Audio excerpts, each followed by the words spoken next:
Hola, ¿qué tal? ¿Cómo están? Bienvenidos a otro episodio de Infinite Podcast. Como siempre, Michelle García Novak, su host, y estoy aquí con...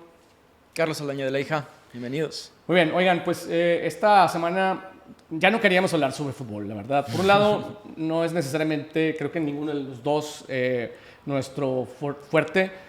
Aunque están pasando cosas interesantes en el fútbol, pues tampoco queremos darle vueltas a al mismo tema, ¿no?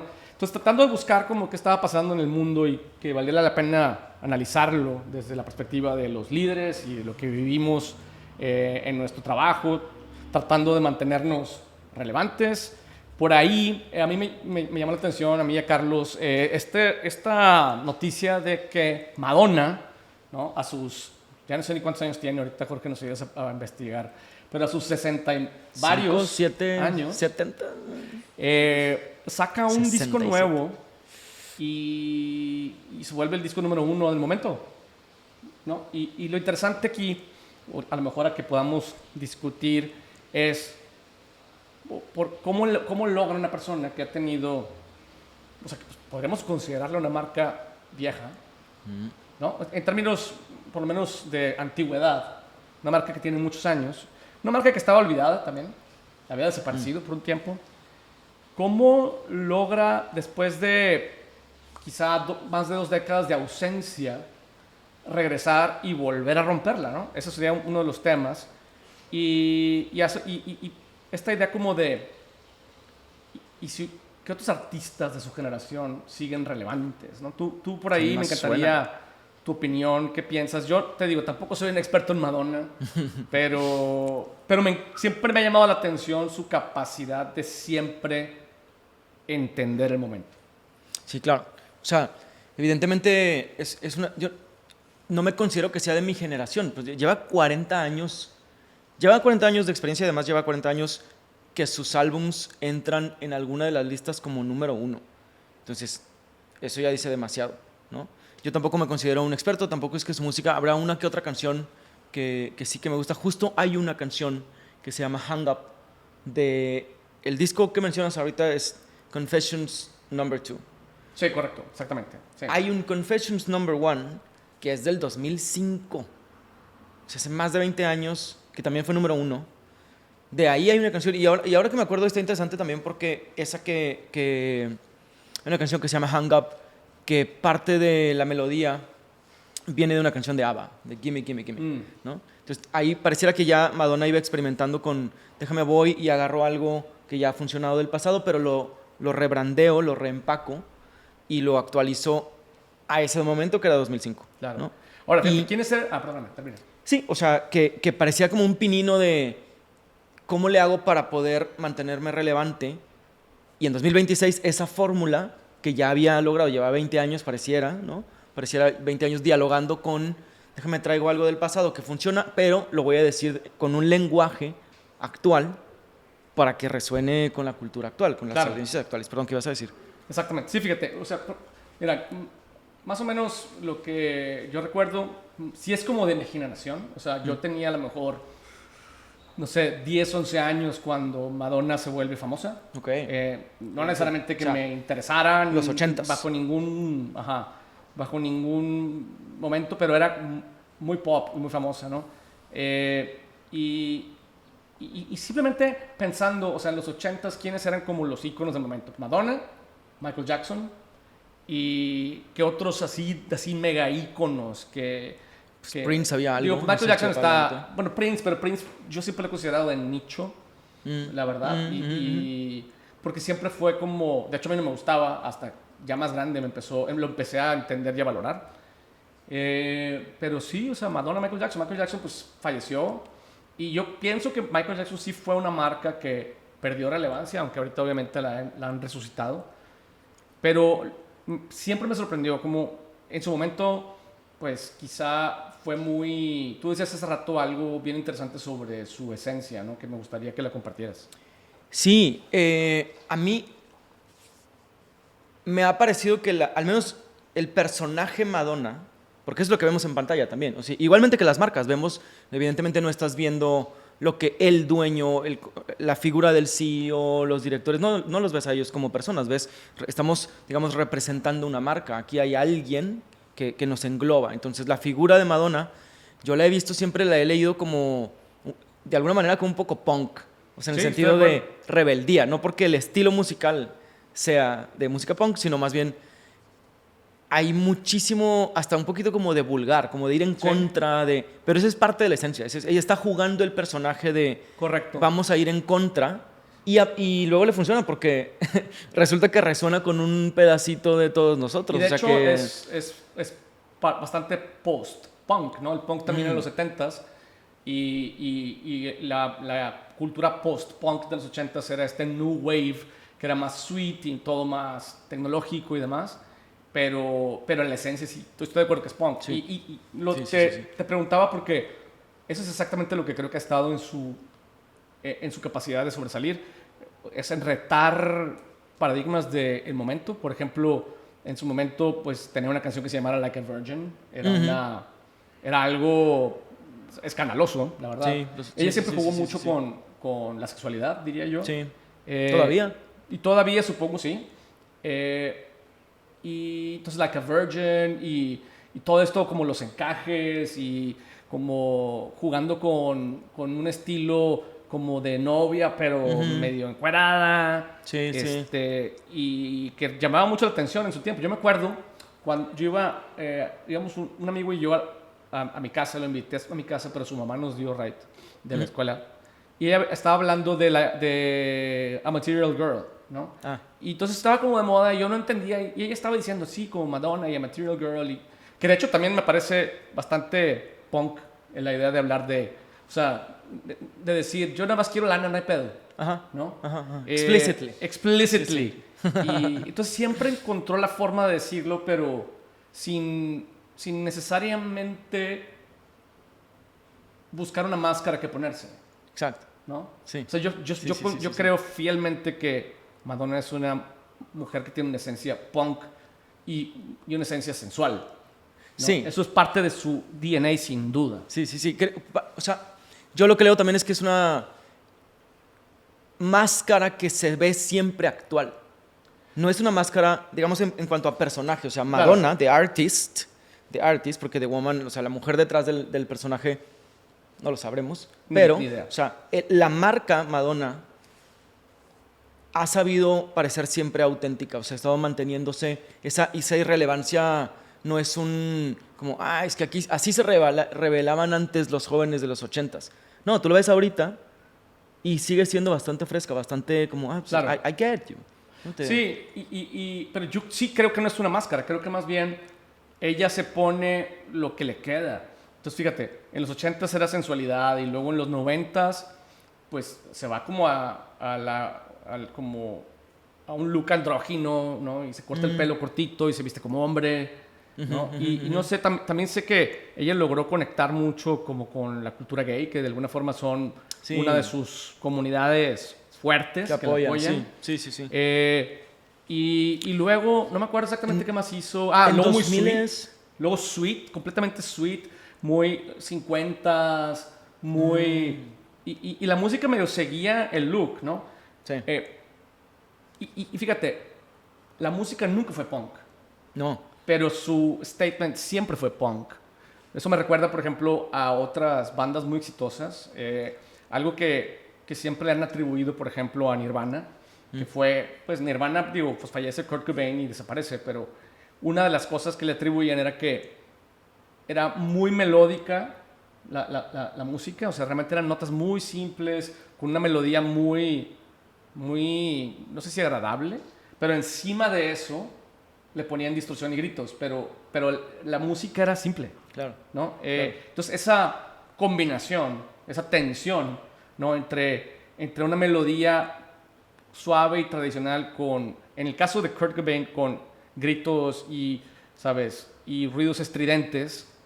En el caso de Madonna, la tensión estaba entre la música pop y una actitud completamente contracultural, que luego casualmente se volvía la cultura del momento. Sí, ¿no? Es que la manera de reinterpretarlo es una maravilla. La manera de reinterpretar, porque además hay bastante cohesión entre la melodía, entre las coreografías. O sea, a mí una cosa que sí he de reconocerle demasiado es, hace sentido lo que ella está mostrando como movimiento cultural, también hace sentido con la fuerza y flexibilidad que ella ha conseguido a sus 67 años en su cuerpo.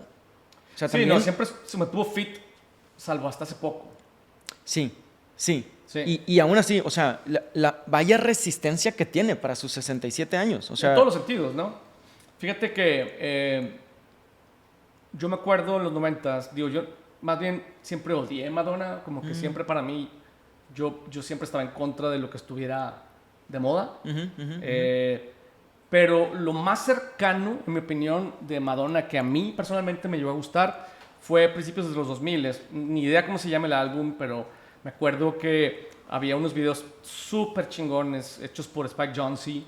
El de los cuervos en la playa, ¿no? If I Could Break Your Heart, algo así, no sé, Wear Your Heart, I don't even know. Pero o sea, que ella traía como, estaba en la playa con un vestido negro, ¿no? Y conforme se movía de repente se convertía en cuervos volando. estética, Güey, ¿no? Y la música estaba chingona. Creo que fue un momento en el que yo siento finales de los 90, principios de los 2000, muchos artistas pop empezaron a entrar en una estética más alternativa, menos tradicional, ¿no? Menos caricaturesca, porque yo siento que, aunque le queda bien, ella siempre ha sido muy caricaturesca en su forma de trabajar. Y luego, sí. después, exploró como la onda vaquera, Ah, sí. ¿no? Sí, Como sí, también sí. despuesito de ese disco, la onda vaquera. Sí, la recuerdo, sí, es que verdad. yo me acuerdo Music. perfecto Sí. que la música estaba chida, ¿no? Me acuerdo perfecto de un video donde ella salía de un espectacular en la calle, ¿no? Estaba bien interesante, ¿no? Sí. Para mí, su Sí, mejor sí. época, principios de los 2000.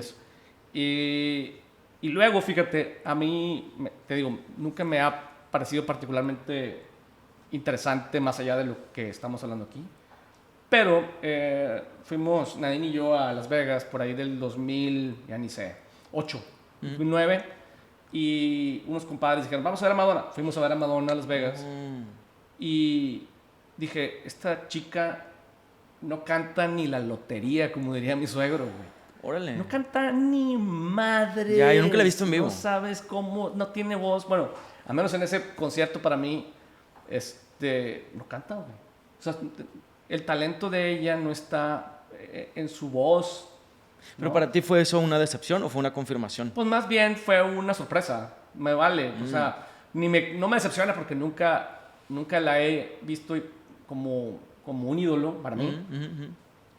Más bien ahora ya de viejo admiro como todo lo que ha logrado, ¿no?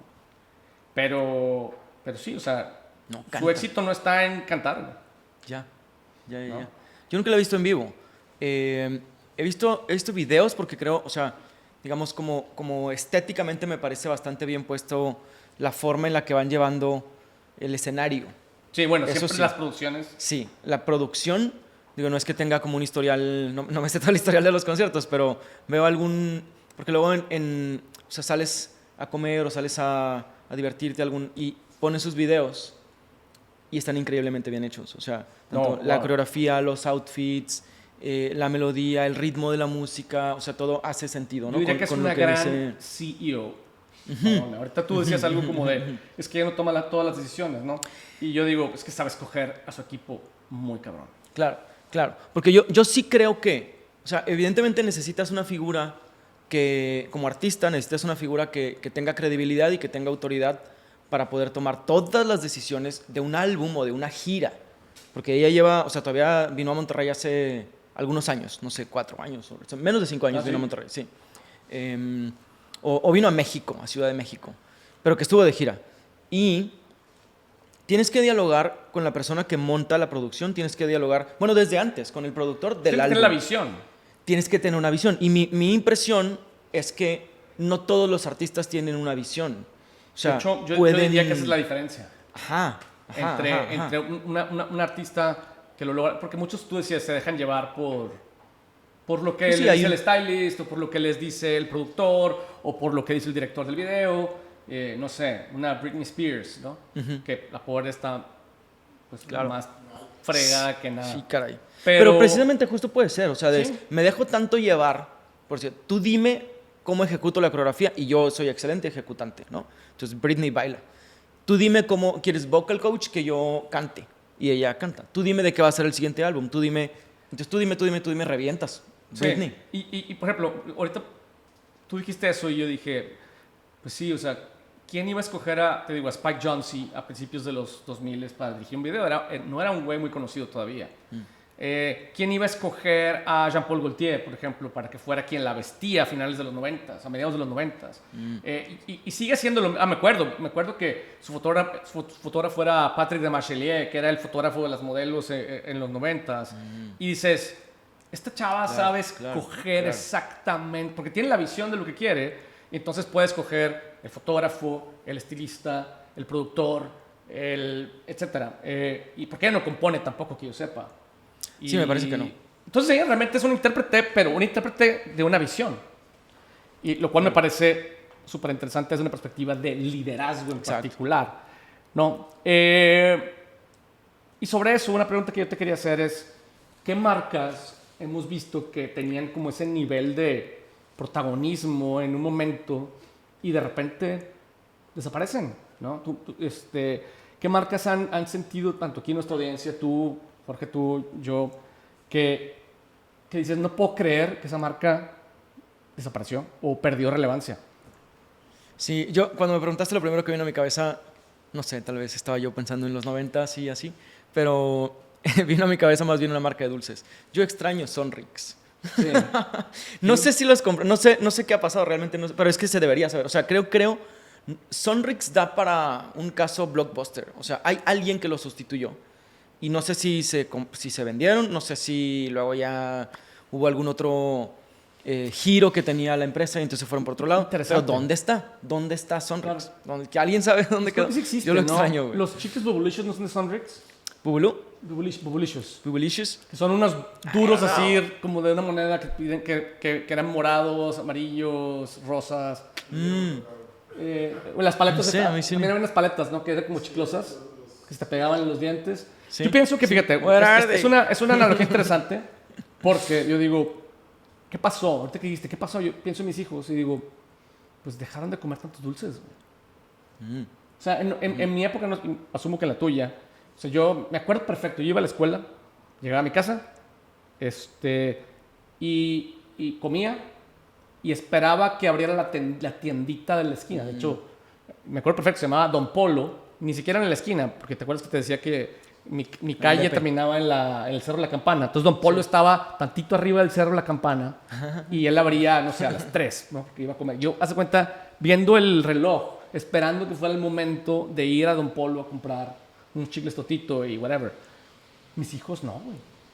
No tienen esa ansiedad. ¿Por qué no van a la tienda? No, porque no, o sea, ni de chicos, o sea, sí les dabas un dulcillo y así, pero no había esa como, no sé si a ti te tocó, como de que, Ahí te va. algo padre es ver la tele, ir a la tienda y comprar. Totalmente. ¿no? Ir a la tienda era ritual de todas las tardes, porque en mi casa, pues salíamos de la escuela y a mí lo que pasaba es que la escuela en la que nosotros íbamos todos mis primos, entonces había alguien en primero y alguien en segundo hasta sexto, entonces salíamos todos y mi abuelita iba por nosotros. Y entonces ya comíamos, hacíamos las tareas, que éramos todos súper nerds, mis hermanas, yo y todos mis primos. Y en la tarde nos íbamos a casa de mi abuelita, ya íbamos a casa de mis papás. Y entonces era un ritual, porque ya hacíamos la tarea y luego veíamos El Príncipe del Rap y luego pasaba El Señor de los Elotes y luego empezaba La Niñera o algo así. Y entonces íbamos a la tienda y regresábamos y entonces ya teníamos una prima ahí que vivía mucho tiempo con nosotros, que era las que nos ayudaba como de que el cenar y bañarse y no sé qué, o sea, nos cuidaba, ¿no? No era la niñera, pero era alguien de la familia que pues hacía las veces que no estaban mis papás, ¿no? Una niñera que trabajaba en casa de mi abuelita que se llamaba Lucha, nos cuidaba y me caía súper bien y era la que nos acompañaba a la Ella nos llevaba a la tienda. Sí. Lo recuerdo por eso, porque si era, oye, ya toca, o sea, vamos por sabritas, vamos por dulces, me toca, y ya son las 6, o sea, ya es y a ver la tele, ¿no? Sí. También lo recuerdo porque había otro, este es como más esporádico, más anual. ¿Tú te acuerdas de las bolsitas de Sonrix? Eran unas botas. No me acuerdo. Eran unas botas que se daban en Navidad. Es que luego, ya me acordé, sí, transparente, sí. Claro, sí, transparente, estaban llenas y para mí de chiquillo era como, yo quiero 10 de esas. O sea, que solo me van a dar una, pero Yo me puedo comer una diaria. ¿Qué pudiéramos decir que es el equivalente a Sonrix ahorita? O sea, mi primer pensamiento es no hay, porque cambió la cultura. ¿No? La cultura se fue, por ejemplo, o sea que para mí lo que algo cercano, pero muy icónico, fue Prime, nuestra bebida energética, dulzona, como más como cosas más experienciales, ¿no? Más como la marca y el mame de que pues salí, no sé si Mr. Beast o quién madres era el que lo promovía y... ¿Cómo? Lo dan Paul con KSI, algo así. Sai. Mr. Beast es el de los Feastables. Ah, sí, tienes razón, exacto. Pero bueno, Sí. eso es lo que yo me acuerdo que mis hijos decían, sí, un Prime, ¿no? Y era una bebida, y digo, nunca la probé. Pero No, ni yo. muy pocas cosas, ¿no? Yo creo que una que, siguiendo con la misma industria, uno que se ha permanecido es el Kinder Sorpresa. Porque el Kinder Estoy de Sorpresa acuerdo. sí se ha mantenido. Al principio era el huevito, entonces queríamos el juguetito que venía adentro y abres. Ya no, sigue viendo juguetes, O sea, según yo. sí sigue En habiendo. México. En Estados Unidos Sí. no, porque se ahogan los niños. En Estados Unidos los venden. No los venden porque se ahogan. Mira. Bueno, Sí. antes O no sea, nos sí venden la ahogábamos. marca, pero no venden el huevo. Antes no nos ahogábamos con los No te ahogabas, güey, nada más que pues en Estados Unidos No había sí te tanto. meten al bote, güey. Oye, Pero luego había fíjate, otros formatos. O sea, huevito Kinder ha ido pasando con... Tienen otros más... Yo tengo amigos que... Como, ¿por qué compras ese huevito Kinder? Está más chido este otro, ¿no? Sí, sí, hay Ese formatos. sí se ha mantenido relevante. También Pero... es que como que últimamente ya las generaciones se han ido como internacionalizando. Es cierto. Un chocolate, ujú, ya la ujú. gente le dice, prefiero un Milka. Ah, sí. Antes no vendía Milka. ¿No? No. Era de que huevito Kinder. Carlos V, güey, en mi caso. Claro. ¿No? Carlos sigue. Carlos sigue. Sí, Carlos sigue Quinto vivo, pero pues, digamos. Pero- Vamos a leche con unas papas. Sí. Con las sabritas de limón, ¿no? Es verdad. Ajá. Los rufles de tal. Y si te Sí, fijas es más sí, experiencial, es más como no sé, los taquis fuego, que es como más duros y más picantes. En realidad ya no es tanto el antojo, sino Exacto. el que lo aguantes o no lo aguantes. Sí. ¿No? Pero fíjate, ahorita mezcla. que decíamos eso, yo hace poco estaba, no sé si algunos de ustedes la vieron, fue una serie famosísima, que es la serie, se llama Love Story. Love Es una Story. serie que sobre la historia de John Kennedy Jr. y Caroline Bassett. Honestamente, yo sabía muy poco de ellos. Nadine, mi esposa, sí era muy fan de la historia. Pero lo interesante de eso es que la historia de ellos, ellos a las cuentas se conocen, principios de los 90 se casan, mediados de los 90 y luego se caen en una avioneta, ¿no? Que venía manejando él, X. Pero lo chingón de esta serie, güey, es cómo enmarca, sobre todo la primera mitad de los 90, desde una perspectiva increíble de música, estética, moda, más allá de Caroline Bassett y John Kennedy Jr., ¿no? Eso fue lo que me gustó a mí de la serie. Y la serie, Caroline Bassett no era una mujer de sociedad. John Kennedy Jr. pues, es el hijo de John F. Kennedy, ¿no? Hija de Jackie Kennedy o Jackie Onassis eventualmente. Entonces, imagínate toda la presión que tenía él sobre conseguir una mujer de sociedad y, Claro. y se Sí, acaba sí. casando con Caroline Bassett, que en realidad ella era una chava que trabajaba en la oficina de Calvin Klein. Entonces los presenta Calvin Klein y te recuerda cómo Calvin Klein pues era el, ¿sabes? Era el que dictaba la cultura y la moda y la música y la estética del 90 al 95, 97 por ahí, ¿no? O sea, fue el que descubrió a Kate Moss, fue el que empezó a usar las fotografías minimalistas, el minimalismo de moda lo empezó a popularizar.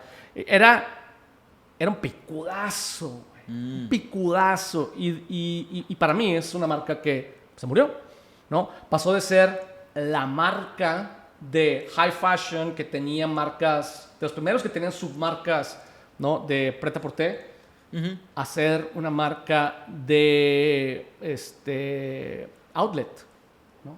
Qué duro. De outlet. Y Qué lo han duro, intentado qué duro. resucitar y no han podido. Que lo interesante es una cosa que luego esta frase que voy a decir suele levantar algunas como, no quiero ir a eso, ¿no? Pero a veces las marcas están vivas cuando están en su peak, pero luego el momento de empezar a morir es que ya estás muerto, nada más no has dejado de respirar. O sea, De hecho, tú el estás momento de ahí empezar como- a morir es cuando estás en el peak. pero no, la gente internamente no se da cuenta. No. ¿Sabes? Es bastante engañoso pensar que, o sea, ¿por qué tener que cambiar cuando tienes ya forzosamente que cambiar? ¿No? Y en el caso de Madonna ha pasado lo contrario. O sea, no tengo que esperarme a que no me quede de otra más que cambiar, sino ella más bien va dictando cuándo, con tal de mantenerse relevante. Correcto. ¿No? Sí estuvo desaparecida, ¿eh? Yo hace poco, mira,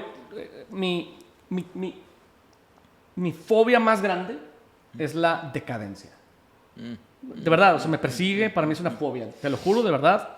La decadencia, el pasar de relevancia. Y esto es, obviamente, ahora que tengo 51 años, se vuelve todavía más presente en mi mente, pero me ha perseguido toda la vida, ¿no? Toda la vida yo vi cómo mi familia progresaba, mientras la familia de mis tías, mis primos y etcétera, sus vidas no progresaban, sino más bien empezaban a decaer. O sea, tíos que tenían negocios y de repente estaban todos fregados. Entonces yo empecé a ver la decadencia como algo que... Como amenaza. Como una amenaza que nos puede pasar a cualquiera, ¿no? Entonces, habiendo dicho eso, ¿a dónde voy con eso? Pues, No. a ver, Pero antes iba a que ir se a me algo olvide, pero... muy particular. Ya me acordé. Hace poco, yo te voy a decir, hace 2 años cuando mucho, me tocó ver en los shows de entrevistas estos americanos, ¿no? Como Jimmy Fallon, etcétera, que los veo mucho y la verdad son muy buenos para enterarte de series y de música y demás. Y salió Madonna, no me acuerdo por qué, ¿no? La entrevistaron. Y salió madreadísima. A la cara. Estaba gorda, Ya. pero gorda, güey. Parecía, No. o sea, parecía que la habían recogido de la calle, güey. ¿No? La voz toda madreada, parecía loca, güey. Hace 2 años.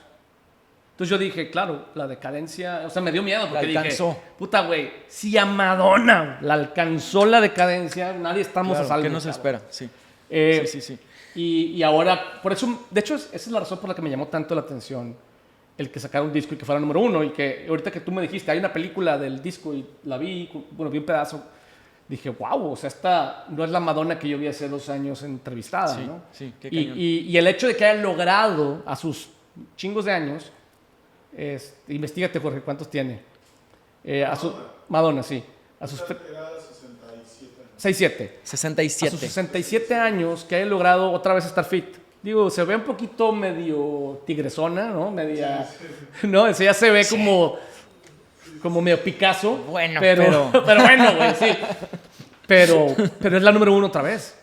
Y eso sí, me sorprendió, güey. Entonces, si quieres... Que pueda salir de gira a sus 67 años. Hombre, o sea, que pueda, quiera, deja tú ¿no? que pueda, O sea, que pueda, que quiera, que... Que Digo, quiera. Hasta donde Sí, yo me imagino, sí, no sí. creo que lo necesite, al menos financieramente hablando. No, yo creo que yo tampoco. Bueno, muchos artistas cuando se vuelven relevantes o personas son relevantes es como volviendo a lo que un día fueron en el pasado. Ajá. Y que Madonna le había hecho sacar algo nuevo. Sí. Totalmente. Sí. O sea, Sí. muchos artistas lo que hacían era, se separaban y se volvieron a juntar y eso, no sé, lo acaba de hacer Luis Miguel, Sí. ¿no? Por un rato. Sí. Eh, No hay algo nuevo. pero sin reinventarse Madonna. a all, ¿no? Sí. En cambio, esta chica, digo, el disco honestamente, no sé ni Yo lo he de qué oído. trate, ¿no? Pero sí, que lo haya lanzado en una película, digo, la película se ve cinematic, increíble. Sí. Y no sé, digo, un poco el tiempo dirá si realmente fue un fin de semana en el que todo el mundo dice, wow, que esta chica sigue viva, en el sentido no literal, o si realmente logró otra vez capturar el zeitgeist. Sí, a mí un término que me vino a la mente mientras escuchaba tu historia era post-traumatic growth. O sea, es que Ajá. hay amenazas que son muy buenas. O sea, hay miedos que si los sabemos manejar, te ayudan a más bien reposicionarte y a volver a crecer y a ver, es que esto no me puede pasar. Yo no tengo tiempo para caerme, ¿no? Voy a poner las condiciones y voy a hacer todo lo posible para volver a estar Exactamente. en the peak, ¿no? Pero para nunca caerme. O para nunca caerme, para poner las condiciones y mantenerme a flote y seguir subiendo, no tanto como ir hacia atrás. Entonces, yo creo que una de las cosas que le ha ayudado mucho a Madonna es poder leer la cultura, qué resuena con la cultura actual, Exacto. qué resuena con las audiencias actuales. Yo sí, así vagamente me acuerdo que tuvo una canción con Maluma y ¿sí? eso se me hizo como mira, está intentando porque Maluma... Pues, A lo no mejor sé, fue hace- la razón por la hace que la cuánto entrevistaron tiempo, cuando ¿no? yo la vi. Maybe. Sí, maybe. Sí, tiene alguna que yo Cuando me sale en Apple Music yo le cambio, porque no, pues no va para mí, pero hay algo ahí. Yo digo, mira, lo está intentando. Pero que pueda resurgir nuevamente y se apalanque tantito, porque el nombre del disco actual lleva el nombre del disco de hace 20 años, pero lo logra reempaquetar bastante bien. Entonces no está vendiendo nada más como, mira, yo antes cantaba y acuérdense de mí cuando yo cantaba. No, aquí hay algo nuevo con una superproducción, con una buena coreografía, o sea, lo que he visto de los conciertos recientes es bastante bien hecho. Entonces no es nostalgia pura. Exactamente. Es un rebranding un poquito futurista, bastante ponqueto, se mantiene en su misma esencia, ¿no? Fíjate, O sea, y diciendo eso, hay gente que lo hace intuitivamente. Yo estoy seguro que ella lo hace intuitivamente, no es como que sigue claro. Los nerdos somos framework, nosotros. ¿no? Pero, exacto, pero a nosotros que nos encantan los frameworks, hay uno que tenemos, en uno de los cursos que tenemos que se llama Entendimiento del Cliente, hay un framework que adaptamos de un psicólogo, creo que es psicólogo, que se llama Bronfenbrenner. Y el modelo originalmente lo que hace es entender cómo crecen los niños y cómo les afecta los diferentes ecosistemas en los que viven, ¿no? Y originalmente lo que dice es que los niños, las personas, vas a cuenta que somos producto de lo que pasa en nuestra familia, de lo que pasa en la escuela o en el trabajo cuando ya somos grandes, en nuestros amigos, y ese es la primera burbuja que le llama el microsistema, ¿no? Y después, pues tú das esa clase también. Yo doy esa clase. Sí. Y luego está el exosistema, que es lo que está fuera de esa burbuja, y es un poco cómo te afectan, ¿no? Lo que está pasando en el mundo, los eventos, las marcas, lo que ves, lo que vives. Y luego está el macrosistema, que es como los cambios ya más macro, como cómo está cambiando la sociedad, la tecnología, la economía, la política, etc. Y entender todo eso, o sea, digamos, para quienes no somos Madonna, pues nos permite siempre estar viendo qué es lo que a nuestros clientes, ¿no? La cultura que los rodea, desde la perspectiva micro, desde la perspectiva exo y desde la perspectiva macro. Y es algo que en realidad tienes que estar haciendo todo el tiempo. Yo creo que Madonna lo hizo siempre hasta que se dejó caer un tiempo por alguna razón. Y seguramente dijo ya, no sé si se deprimió, no sé qué haya sido, honestamente, pero a mí sí me pareció extraño que se haya dejado caer y me parece interesante cómo regresa. Es que para mí es una maravilla tener frameworks de trabajo, porque los frameworks te dan un lenguaje en común. Exactamente. Entonces, cuando estás trabajando con mucha gente, con equipos grandes, necesitas un lenguaje en común. Si cada quien va a usar términos distintos, esto no hay comunicación, se nos enredan, no hay acuerdos, no hay decisiones, como si cada quien tiene una cosa distinta en la cabeza. En cambio, los frameworks tienen esa maravilla de poder como instalar el lenguaje de compañía, el lenguaje que vamos a usar en un proyecto. Y efectivamente, yo también creo que esta manera de poder leer la cultura un poquito más sistemáticamente, ¿no? Te da la ventaja de que puedas estar siempre escaneando las fuentes y poderte actualizar, no nada más porque sí o no nada más porque alguien dijo, no nada más porque se me hace que estaría padre. Fíjate, a diferencia de... A mí me sirven mis hijos de filtro cultural, ¿no? Y a veces también los chavos aquí jóvenes con los que trabajamos. Pero a diferencia de quizá mis tiempos, a lo mejor los tuyos, voltear para atrás, tantito para atrás, era como de eso es viejo, eso es antiguo, eso no está chido. Y más bien yo creo que una de las cosas que le convino a Madonna y que leyó bien es cómo los jóvenes, y no nada más los jóvenes, pero en general el público que compra y escucha música, ya no vive nada más en qué está haciendo, cuál es la moda musical en el momento, sino ahí sus intereses cruzan generaciones y tiempos. O sea, a mí me sorprende que mi hija, por ejemplo, de mis hijos, la que más le gusta la música es Ethel, tiene 20 años este año. No hay que decir. Va a cumplir 20 años este año. Y me llama la atención cómo, sí, le gusta la música actual y no sé, y de repente K-pop y así, pero a veces me subo al carro con ella y está abriendo Scorpions, ¿no? Y le gusta Scorpions, o le gusta Pink Floyd, o le gusta, obviamente de los 90s, y eso es mi culpa, pero ya no hay como, o sea, digamos, nosotros vivíamos en lo que en ese momento estaba de moda. Claro, es verdad. Entonces nuestra cultura estaba influenciada por una fotografía, digamos, muy cerrada. Sí, Y la de ellos, sí. y la de todos ahora está muy amplia, ¿no? Y Claro, por eso, es dinámica. Ajá, y es dinámica aparte. Entonces por eso quizá Madonna voltea para atrás y se sale con poder voltear para atrás Claro. para volver a voltear para adelante, ¿no? Yo creo que también es un cambio, uno de estos, tú decías, en el universo macro de alguien, o sea, uno de los cambios, de las diferencias es que ya no nos dejamos influenciar solamente por lo que pasaba en mí cuando yo era joven, o cuando la gente dice, no, es en mis tiempos, entonces, pues cuando te moriste, como que ahorita todavía son tus tiempos, Sí. o sea, ahorita todavía puedes voltear. Entonces, creo que Mientras antes, estés vivo son tus tiempos. mientras estés vivo son tus tiempos, ¿no? Esto yo no sé, a mí siempre, desde la primera vez que lo escuché, yo decía, ¿cómo que en tus tiempos, güey? Pues aquí estás, ¿no? Estos son, no, ¿cuándo te enterraron o qué? Antes estaba bien visto decir en mis tiempos y ¿qué tanto tiempo, pues, cuántos son tu adolescencia? Claro. Porque si ya crecías y te casabas, ya esto hay que hacerlo. Y yo no, en algún momento de mi vida yo sí como decidí que no tenía por qué encerrarme en mis 20 o mis 25 o mis 18, como la prepa, no, pues yo lo que me vaya gustando. Y yo sí he notado esta diferencia de poder ir al pasado y que tengas otros gustos. Lo veo en el resurgimiento del jazz, tiene muchos años, ¿no? Que la gente joven sigue disfrutando del jazz. Correcto. Cuando tú podrías decir, pero esto es de hace décadas, ¿por qué? Pues eso pasa, o sea, el jazz. Y a mí particularmente también una cosa que me ha agradado, descubrí Jungle. Jungle, El grupo, está ajá. increíble. Jungle está increíble y es música un poquito más cercana a los 70s.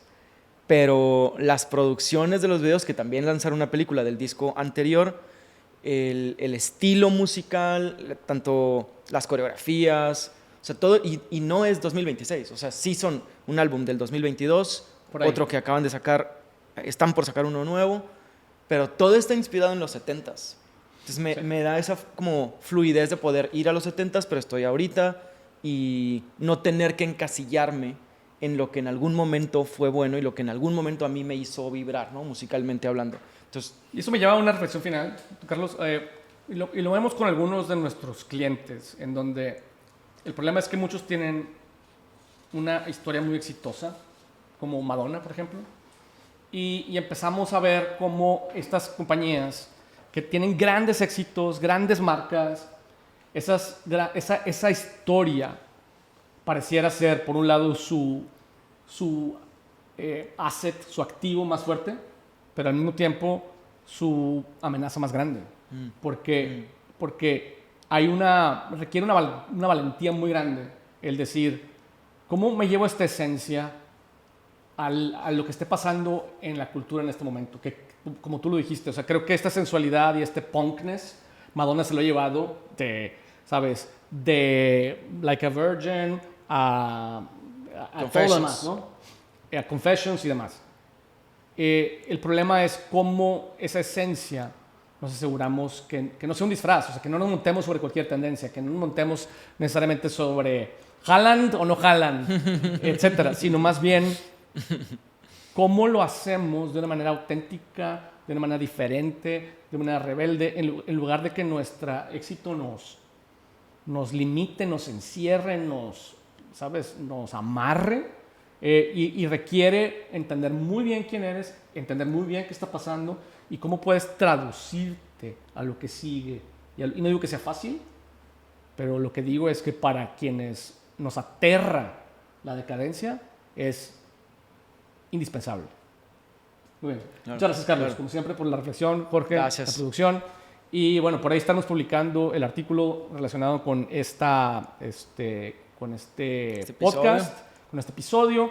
Siempre, y quiero pedirle de favor a Jorge que cuando lo publiquemos, lo pongamos, estamos haciendo este entendimiento de cómo cambian las necesidades de los líderes a lo largo del año. Se llama Leadership Compass, o algo así. No de compas, sino de compass. Compitas. No compitas, haz compitas. Y si lo contestas, pues al final vas a poder ver la información que se está juntando y a todos los que estamos en B2B nos sirve, ¿no? Entonces por ahí lo vamos a poner para que lo respondan y nos vemos la semana que entra. Eso. Ya está.